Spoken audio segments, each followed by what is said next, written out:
আজকেও ছোট্ট একটা মিনি ব্লগ শেয়ার করব, দেখতে থাকুন, আশা করি ভালো লাগবে। এখানে তেল পিঠে তৈরি করব, আমি যেভাবে তৈরি করছি সেটাই আপনাদের সাথে শেয়ার করব। আর এটা তৈরি করার একটা কারণ আছে, সকালে মেয়েকে ধোসা করে দিয়েছিলাম, সেই চালের গুঁড়োই কিছুটা পরিমাণে ছিল।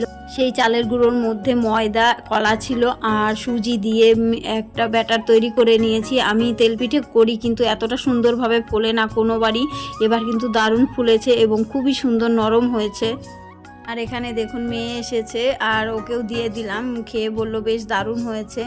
আর দেখুন এখানে সন্ধে দিয়ে নেব আর থালা বাসন সব আগেই তুলে নিয়েছিলাম। আর পিঠে দেখলাম কেমন হয়েছে, দেখুন কি সুন্দর নরম এবং ভেতরটা খুবই সুন্দর জালিদার হয়েছে, খুবই সুন্দর। আর এটা পরের দিনের ভিডিও, পরের দিন সকালে ব্রেকফাস্টে ডিম সেদ্ধ চা করে নিয়েছি।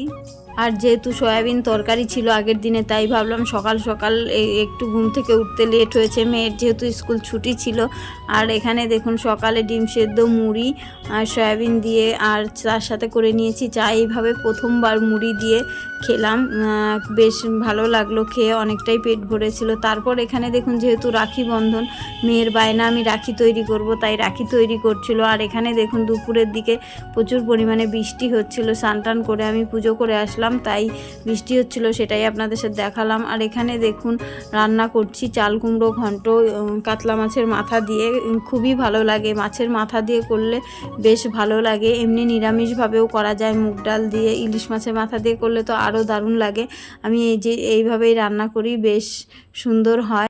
কিছু ভালোবাসার মানুষের নাম নেব: তাপসী বিশ্বাস, পুষ্পিতা দাস, সুমনা গায়ে, ভারতী ভট্টাচার্য, লক্ষ্মী হালদার।